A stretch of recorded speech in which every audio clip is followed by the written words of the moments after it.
Hello friends, welcome to Shuddh Desi Commerce, where we will provide online coachings of accounts and financial management for class +1, +2, BCom and MBA. तो बच्चों आज हम पढ़ के चलेंगे methods of recording depreciation. That means कि जो depreciation हमने निकाल लिया ना, इसका हम ट्रीटमेंट कैसे करके चलेंगे बुक्स ऑफ अकाउंट्स में। इससे पहले बच्चों हमने पहले की वीडियोस में पढ़ा कि सर आपने हमें पढ़ाया कि डेप्रीसिएशन क्या होता है। फिर सर आपने हमें बताया कि डेप्रीसिएशन हर साल थोड़ा थोड़ा अमाउंट का खर्चा निकालना होता है प्रॉफिट एंड लॉस अकाउंट से, अपने प्रॉफिट से, मतलब कि ठीक है ना। और ताकि इतना डेप्रीसिएशन अमाउंट हर साल हम निकालते रहे कि at the end of the life of an asset वो उसकी वैल्यू ज़ीरो हो जाए और हमारे पास एक तरह से उसका सम इकट्ठा हो जाए, तो हम न्यू मशीनरी परचेज कर पाएँ। सर आपने हमें मेथड्स भी कराए थे कि कितना कितना डेप्रीसिएशन हम हर साल चार्ज करके चलेंगे। बच्चों अब बात होके चलती है कि हम डेप्रीसिएशन को शो कैसे करेंगे। कहाँ शो करेंगे सर? बच्चों अपनी बुक्स ऑफ अकाउंट्स में। ओ माय गॉड सर, ये तो सबसे मेन तरीका है। हाँ बच्चों, ये सबसे मेन चीज़ तो यही है। मैंने डेप्रीसिएशन निकालना सिखा दिया, मैंने ये बता दिया डेप्रीसिएशन क्या होता है। अब उसको शो कैसे करेंगे, उसका ट्रीटमेंट क्या होगा, ये तो अभी तक हमने सीखा ही नहीं। हाँ जी बच्चों, एक चीज़ मैं आपको क्लियर कर दूं कि जो मैं आगे वाले पार्ट अब समझाने वाला हूँ ना कि बुक्स में कैसे शो करेंगे, ये जो बिगिनर्स हैं, जिनको बिल्कुल भी अभी स्टार्ट करने वाले हैं, जिनको अभी थोड़ी बहुत भी नॉलेज नहीं है अकाउंट्स की, उनके लिए डिफिकल्ट होगा। ठीक है, तो मैं अभी बिगनर्स को ये कहूँगा सिर्फ अभी सुन लो, क्योंकि बिगनर्स के लिए मैं एक अलग से सीरीज शुरू करूँगा +1 +2 बीकॉम और एमबीए में, जिसमें सारे चैप्टर वाइज चीज़ें समझाई जाएंगी। आपको ये टॉपिक बहुत फिर से अच्छी तरह समझा के मैं चलूँगा। और जो बच्चों को आती है थोड़ी बहुत अकाउंट्स, उनको मैं प्रैक्टिकल एग्जाम्पल्स दे के समझाऊँगा ताकि ये उनको बिल्कुल क्लियर हो जाए ये टॉपिक। ठीक है, तो आइए बच्चों शुरू करते हैं। ठीक है, देखिए थोड़ी बहुत टर्म्स हैं जो मैं चाहता हूं कि जिन्होंने अकाउंट्स पढ़ी है उनको फिर से दोबारा क्लियर कर दूं। फर्स्ट तो बच्चों आपको पता ही है, लेजर अकाउंट। बिगिनर्स में आपके लिए बोलना चाहूँगा, लेजर अकाउंट का मतलब होता है एक तरह से अकाउंट बना देना। ठीक है, जैसे मान लो कोई भी ट्रांजैक्शन हुई, राम ने मुझे पैसे दिए, तो इसमें दो चीज़ें कौन सी इंक्लूड है, एक राम इंक्लूड है और एक पैसे इंक्लूड है, दैट मीन्स कैश इंक्लूड है। तो हम दोनों अकाउंट बना के चलेंगे, एक राम अकाउंट बनाएंगे और एक कैश अकाउंट बनाएंगे। ठीक है, ये सिर्फ मैं इसलिए समझा रहा हूँ ताकि हल्का फुल्का आपको चीज़ें समझ में आ जाए, एक अंडरस्टैंडिंग बन जाए आपकी। ठीक है, मतलब जैसे राम अकाउंट बनाएंगे। अब जब राम अकाउंट बनाएंगे तो बच्चों देखो हम उसको ना, उसका फॉर्मेट ये होके चलता है। हम फर्स्ट ऑफ ऑल लिखते हैं डेट, किस डेट में उसको पैसे दिए, फिर हम लिखते हैं पर्टिकुलर्स, फिर हम लिखते हैं अमाउंट। ये हमारी होती है डेबिट साइड और ये हमारी होती है क्रेडिट साइड। क्रेडिट साइड में बच्चों बिल्कुल सेम लिख के चलना है, पर्टिकुलर्स, ठीक है, और अमाउंट, इसके बीच में हम लाइंस ड्रॉ कर देते हैं। ठीक है, ये हमारा होता है एक तरह से अकाउंट मेंटेन करना। ये भी मैं आपको चैप्टर समझा के चलूंगा, नो नीड टू वरी, जब आपकी सीरीज शुरू होएगी। ठीक है, तो चलिए अब हम स्टार्ट करते हैं जो मेन टॉपिक है हमारा। आपको ये समझ में आ गया ना हल्का फुल्का जो मैंने समझाया, और जिनको ऑलरेडी आता है उनको पता ही होगा कि सर ये बार बार क्या ही समझा रहे हो आप। बच्चों बिगनर्स भी देखते हैं ना मेरी वीडियो, तो थोड़ी बहुत बताना पड़ता ही है। ठीक है, चलिए अब हम इसका पढ़ के चलते हैं कि इसका ना हम ट्रीटमेंट कैसे करके चलेंगे, मतलब कि इसको रिकॉर्ड कैसे करें।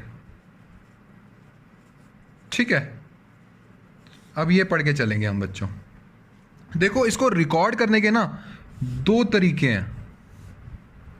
फर्स्ट तरीका है कि पिगी बैंक होता है ना बच्चों, जिसको हम हिंदी में गुल्लक बोलते हैं, पिगी बैंक बोल रहा हूं उसको मैं। पिगी बैंक को मेंटेन करो, और दूसरा होता है पिगी बैंक को मेंटेन मत करो। बच्चों ये जो मैं पिगी बैंक ये वगैरह वगैरह नाम ले रहा हूं ना, ये जस्ट फॉर योर अंडरस्टैंडिंग, ताकि आपका एक लर्निंग बैठ जाए, आपका एक कॉन्सेप्ट बैठ जाए, आपको समझ में आ जाए कि हम पढ़ कैसे रहे हैं, आपको कहते हैं ना लर्न करने में आसानी हो जाए, इसलिए लेता हूं। इसको एग्जाम में मत लिख के आ जाना कि सर ने तो हमें लिखवाया था पिगी बैंक मेंटेन करो, ये मत लिख के आना। It's just for making you understand the concept. ठीक है, तो चलिए हम शुरू करते हैं। फर्स्ट तरीका होता है कि पिगी बैंक को मेंटेन करो, सेकेंड तरीका होता है कि पिगी बैंक को मेंटेन मत करो। हम ना सेकेंड तरीके से शुरू करते हैं, ये सेकेंड टाइप की हम डेप्रिसिएशन का ट्रीटमेंट कैसे करके चलेंगे। सो बच्चों एक बात बताइए, अब हम सेकेंड तरीका शुरू कर रहे हैं, पिगी बैंक को मेंटेन मत करो। ठीक है, इसमें पता है क्या होगा बच्चों, इसमें ये होगा, मान लीजिए आपकी जो मशीनरी है, ठीक है, वो 1,00,000 रुपीज़ की है, और जो डेप्रीसिएशन है, ये एग्जांपल ले रहा हूँ बच्चों, और जो डेप्रीसिएशन है, ठीक है, वो आपका मान लो जैसे लाइफ दे रखी है इसकी 5 ईयर्स, ठीक है। तो डेप्रीसिएशन नॉर्मल सिंपल मेथड की बात करूंगा, जब भी कोई मेथड नहीं दिया होगा ना, सिंपल आपने SLM मेथड लगाना, जो मैं पहले समझा सकूँ। तो इसको बच्चा डेप्रीसिएशन क्या बनेगा, 1,00,000 divided by 5, 20,000 per year. That means हर साल 20,000 रुपये आपको प्रॉफिट से ऐसा एज अ खर्चा निकालना है, ठीक है, और 20,000 से आपकी वैल्यू मशीनरी की घटती रहेगी। तो आप कैसे शो करेंगे, मैं आपको बता के चलता हूँ इस मेथड में। जैसे ही फर्स्ट ईयर का एंड आया, ठीक है, तो आपने क्या करा, 1,00,000 की मशीनरी थी, इसमें से बच्चों आपने माइनस कर दिए 20,000, दैट मीन्स 80,000 वैल्यू हो गई, ठीक है। आप ये शो करेंगे कि 80,000 वैल्यू होगी क्योंकि 20,000 उसमें से लेस कर दिए। जैसे ही बच्चों सेकंड ईयर का एंड आया, आपने फिर 20,000 माइनस कर दिए, है ना। और ये चीज़ हम कब तक कंटिन्यू रखेंगे, ये चीज़ हम रख के चलेंगे तब तक जब तक वैल्यू इसकी जीरो ना हो जाए। इसमें तो आपको समझ में आ गया ना। अभी अकाउंट्स में इसको कैसे ट्रीटमेंट करके चलेंगे, जब हम लेजर अकाउंट बनाएंगे वो भी बता के चलता हूँ। इसमें सिंपल है, एक मशीनरी की वैल्यू करो, ठीक है, उसमें से सीधा सीधा डेप्रीसिएशन माइनस कर दो, ठीक है। तो सब बच्चे मेरे साथ इसमें लिखेंगे कि इसमें क्या है। फर्स्ट पॉइंट, सीधा डेप्रीसिएशन, बच्चों ये साथ साथ मेरे नोट करना, सीधा डेप्रीसिएशन निकालो और हर साल उस डेप्रीसिएशन को एसेट में से माइनस करते रहो। बिल्कुल सीधा कॉन्सेप्ट है, इसमें कुछ भी नहीं है। और इसमें दूसरा पॉइंट लिखो, इसमें मतलब कि इस मेथड से, जिसमें पिगी बैंक मेंटेन नहीं करना, इसमें एक अकाउंट ही बनेगा, that is asset account. Okay बच्चों, ये वाला कॉन्सेप्ट है वो क्लियर हो गया ना, कि जिसमें पिगी बैंक मेंटेन मत करो, सिंपल आपका जो डेप्रीसिएशन निकला है उसमें मशीनरी में आपको हर साल माइनस करना है, और इसमें एक ही अकाउंट बनाना है, मशीनरी अकाउंट। वो हम अभी आगे सीख के चलेंगे कि वो अकाउंट कैसे बनेगा, सब कुछ। बच्चों अब आता है दूसरा मेथड, ठीक है, जिसमें पिगी बैंक को मेंटेन करो। सर ये मेथड क्या है, इसमें पिगी बैंक क्यों लिखा है, आइए समझते हैं। पिगी बैंक मेंटेन करो। बच्चों ये मेथड पता है क्या बोल के चलता है, ये मेथड ना काफी हद तक मुझे लॉजिकल लगता है। क्या आप बताना, आपको भी लॉजिकल लग रहा है? ये मेथड बोल के चलता है यार, हमारा डेप्रीसिएशन निकालने का मेन मोटिव क्या था? सर आपने सिखाया था कि हमारा डेप्रीसिएशन निकालने का मेन मोटिव है कि अलग से ना अमाउंट रखी जाए, अलग से अमाउंट रखी जाए, ताकि 4 ईयर्स 5 ईयर्स जब उस मशीनरी की जो लाइफ एंड हो जाएगी, हमारे पास पैसा इकट्ठा हो, और हर साल ना हमें उस अमाउंट को दिखाना भी ज़रूरी है सर, कि हमें पता लगता रहे कितनी मशीनरी की वैल्यू है, उसमें से कितनी अमाउंट डेप्रीसिएशन की थी, है ना। ये चीज़ हमें होनी चाहिए। इस मेथड में सर हम क्या कर रहे थे, इस मेथड में तो हम सीधा जो निकाल रहे हैं वैल्यू मशीनरी की, उसमें से डेप्रीसिएशन माइनस कर रहे हैं, बस डेप्रीसिएशन का किस्सा खत्म। सर कुछ तो ऐसी चीज़ होगी कि हमें पता लगता रहे कितना हम निकाल के इकट्ठा करी जा रहे हैं। बच्चों वो यही मेथड है। इस मेथड में हमें पता लगता रहेगा कि हम पिगी बैंक में हम है, तो बच्चों उस मेथड में भी, ये जो ये फर्स्ट वाला मेथड मैंने बताया, इसमें भी हम विद इन कंपनी ही रख रहे हैं पैसा, बट इसमें ना जैसे ही डेप्रीसिएशन निकाला उसमें से माइनस करा, जैसे ही डेप्रीसिएशन निकाला उसमें से माइनस करा, हम इसमें शो करके चलते हैं। बट ये वाला मेथड क्या कहता है कि यार तुमने डेप्रीसिएशन जो निकाल रहे हो उसको ना, जैसे तुमने ये प्रॉफिट्स में से डेप्रीसिएशन निकाला, इसको ना तुम पिगी बैंक में मेंटेन कर लो। पिगी बैंक, इस प्रॉफिट में से जो भी तुम खर्चा निकाल रहे हो हर साल डेप्रीसिएशन का, इसको पिगी बैंक में मेंटेन कर लो, ठीक है। और एसेट की और एसेट को कम मत करते रहो उस वैल्यू से, एसेट को उसी वैल्यू पे रखो, ठीक है।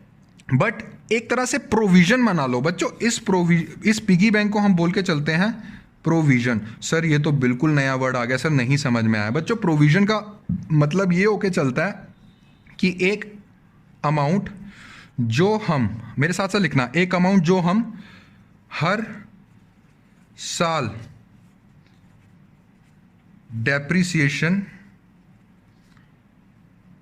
की निकाल रहे हैं आउट ऑफ प्रॉफिट्स जो हम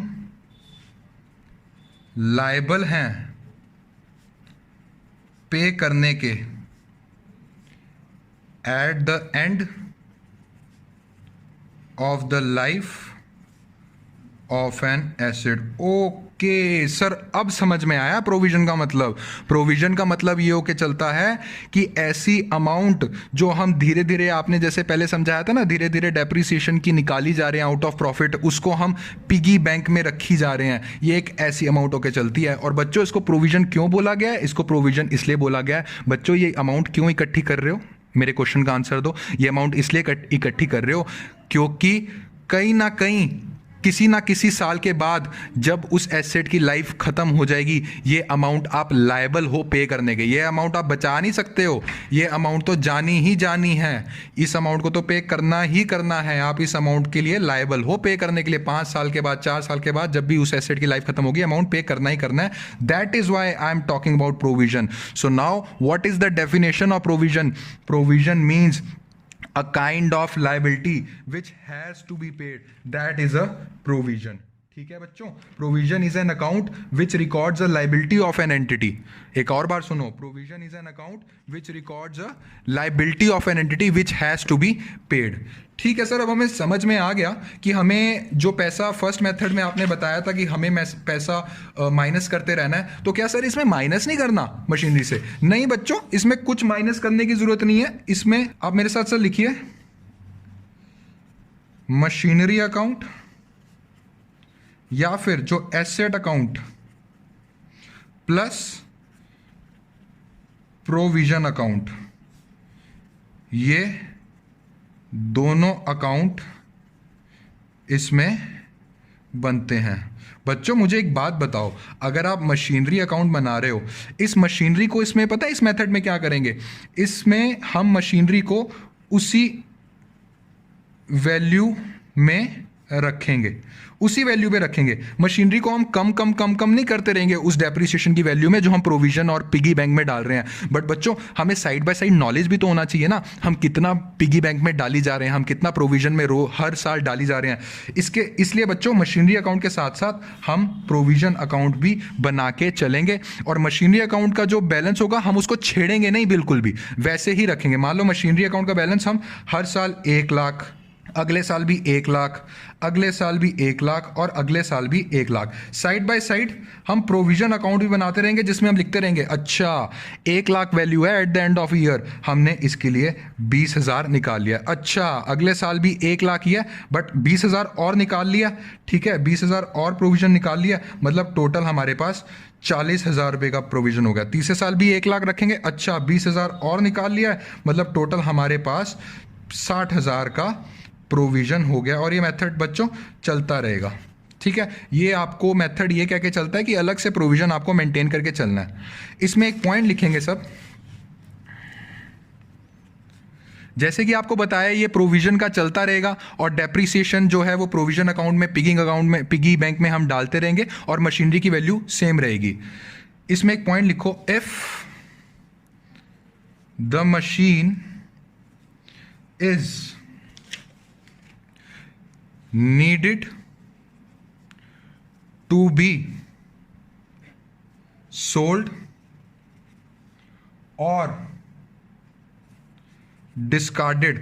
मशीनरी गलती से, जितना हमने लाइफ सोची थी ना मशीनरी की 5 साल होगी, बट वो तीसरे साल ही खराब हो गई, हमें बेचनी पड़ गई, वो डिस्कार्ड होगी, हमें बेचनी पड़ गई। तो उस केस में हम क्या करेंगे? उस केस में we will take this provision into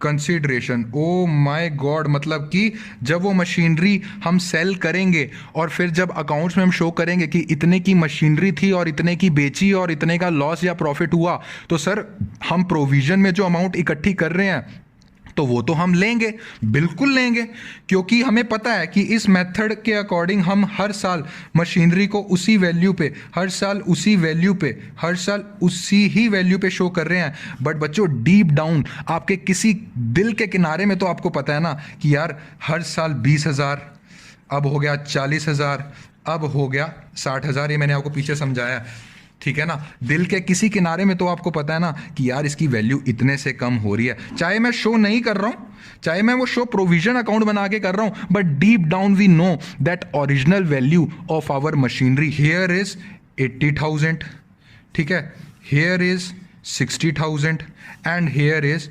40,000। तो अगर मैं आपसे क्वेश्चन करूं कि ये जैसे ये वाला साल खत्म हुआ है, ये वाला साल आपकी मशीनरी जो है वो 20,000 में बिकी, आपकी मशीनरी जो है वो ख़राब होने के बाद 20,000 में बिकी, मेरे को जवाब दो कि कितने का प्रॉफिट लॉस हुआ, तो आप कहोगे सर 1 लाख रुपीस की तो सर मशीनरी थी, इसमें से सर मैंने प्रोविज़न जो है वो 60,000 का बनाया था, दैट मीन्स उसकी अभी की वैल्यू डीप डाउन मेरे को दिल के किसी किनारे में मुझे पता है कि उसकी जो वैल्यू है वो 40,000 हो गई है। और सर आप बोल रहे हैं 20,000 की वैल्यू में बिकी है मशीन, सोल्ड प्राइस 20,000 की वैल्यू, सर मुझे 20,000 का लॉस हुआ है। डीप डाउन मुझे पता है कि मैं अलग अलग बना रहा हूँ, बट मेरे को ये भी पता है कि असल में तो यार इसकी वैल्यू कम हो रही है। वो अलग बात है कि फर्स्ट मेथड में मैं सीधा सीधा आपको शो कर देता था, और इस मेथड में मशीनरी की वैल्यू डाउन नहीं कर रहा हूँ, मैं मशीनरी की वैल्यू डाउन नहीं कर रहा हूं, उसके लिए अलग से प्रोविजन बना रहा हूं, बट एक्चुअल में बताना बच्चों कम तो हो रही है ना,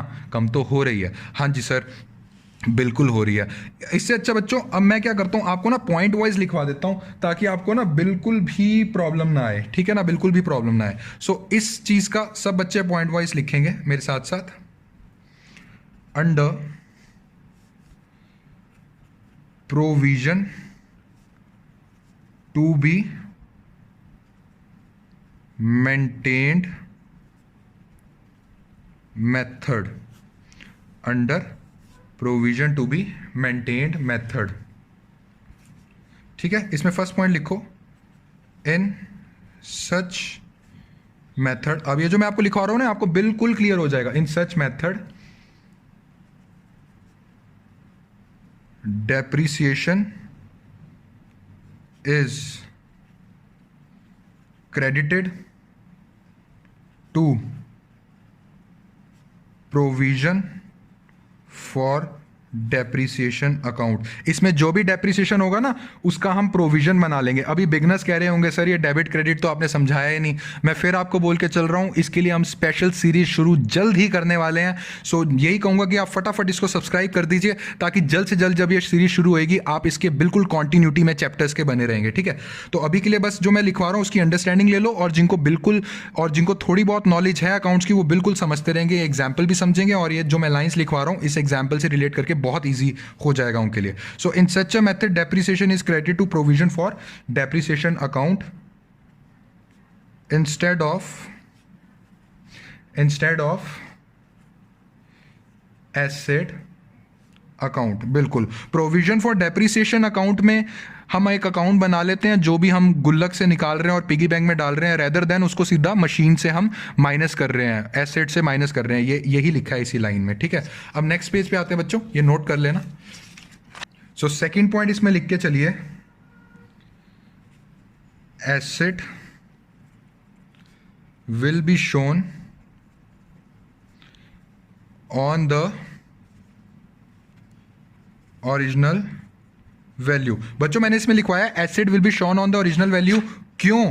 क्योंकि हम प्रोविजन उसमें पिगी बैंक में डाल रहे हैं, उस पैसे को हम एसेट से डिडक्ट नहीं कर रहे हैं, मैंने अभी आपको समझा चुका हूं, ठीक है। Asset will be shown on the original value because a separate provision is made, ठीक है। ओके सर ये बात तो हमें समझ में आ गई, बट सर क्या अगर गलती से वो मशीन सर पहले से ही खराब हो जाए, जैसे आपने एग्जाम्पल ये समझाया कि 5 साल की लाइफ थी बट मशीनरी तीसरे साल में ही खराब हो गई, तो सर इस केस में क्या, आइए लिखते हैं, इफ अ मशीन, और जिसको मैं एसेट बोल सकता हूं, needed to be sold before its life, we will take provision into consideration. हम प्रोविजन को भी फोकस में ले लेंगे फॉर कैलकुलेटिंग एक्चुअल प्रॉफिट और loss made on selling it. बिल्कुल सर, ये तो आपने हमें पॉइंट समझा ही दिया कि हम उसके प्रोविजन को फोकस में लेंगे फॉर कैलकुलेटिंग कि कितना असली में हमें लॉस हुआ, क्योंकि डीप डाउन वी नो, किसी ना किसी किनारे में दिल के पता है कि यार इतने से वैल्यू तो कम हो ही रही है यार. प्रोविजन हम बना रहे हैं, नो डाउट हम माइनस नहीं कर रहे हैं हर साल, बट कहीं ना कहीं तो यार कम तो हो रही है ना, चाहे वो प्रोविजन की शेप में बना रहे हैं. ठीक है बच्चों, मेरे को पूरी उम्मीद है कि आपको ना ये कॉन्सेप्ट बिल्कुल क्लियर हो गया कि हम दो मेथड से बना के चलते हैं. फर्स्ट मेथड हमारा होके चलता है कि पिगी बैंक को मेंटेन करने वाला नई मेथड. दूसरा मेथड हमारा होके चलता है पिगी बैंक को मेंटेन करने वाला मेथड. जो पिगी बैंक को मेंटेन ना करने वाला मेथड, उसमें सीधा सीधा डेप्रिसिएशन निकालो और हर साल मशीनरी की वैल्यू से माइनस करते जाओ, कोई प्रॉब्लम नहीं है. और जो दूसरा मेथड है वो थोड़ा सा पिगी बैंक वाला मेथड कह सकता हूं है, उसको आप पिगी बैंक की उससे याद रखो कि हर साल पिगी बैंक जो आपका प्रोविजन है उसमें डालते रहो, हर साल थोड़ा थोड़ा थोड़ा थोड़ा करके डालते रहो. और एसेट की वैल्यू कम नहीं करनी है, एसेट की वैल्यू उतनी रखो, उसकी साइड में लिखते रहो कि यार इतना मैं डालता रह रहा हूँ, डालता रह रहा हूँ. और यही आप कॉन्टिन्यूटी में रखो. और गलती से अगर आपको मशीनरी सोल्ड करनी पड़ जाती है, बच्चों कभी कभार क्या होता है कि मशीनरी अपनी लाइफ से पहले ही खत्म हो जाती है, तो उस केस में डीप डाउन याद जरूर रखना है मेरी ये लाइन कि दिल के किनारे में तो हमें पता है ना कि यार इतना तो प्रोविजन हम बना रहे हैं, डाल रहे हैं, बट इतने से तो कम हो ही रही है ना वैल्यू. तो we will, so if a machine asset needed to be sold before its life, we will take provision into consideration for calculating actual profit loss made on selling it. तो बच्चों यही कॉन्सेप्ट है. मेरे को पूरी उम्मीद है कि ये अंडरस्टैंडिंग आपकी डेवलप हो गई है. अब नेक्स्ट वीडियो में ना बच्चों हम इसका करके चलेंगे question. Oh my God sir, question तो मेरे को बहुत अभी से ही इजी लग रहा है क्योंकि सर सारा कॉन्सेप्ट मुझे पता लग गया है. सर प्लीज़ जल्द से जल्द करवाइए क्वेश्चन. ठीक है बच्चों, हम अगली वीडियो में ना क्वेश्चन इसका करके चलेंगे. ठीक है, एक क्वेश्चन करवाऊंगा, उसी में ही सारा कॉन्सेप्ट कवर हो जाएगा. अब मुझे बताइए इसमें आपको कोई भी डाउट है ना, आप कॉमेंट सेक्शन में ज़रूर कॉमेंट कीजिएगा. एंड गाइस इस वीडियो को लाइक शेयर एंड सब्सक्राइब कर देना ताकि ये वीडियो ज़्यादा से ज़्यादा बच्चों तक पहुंचे. Thank you.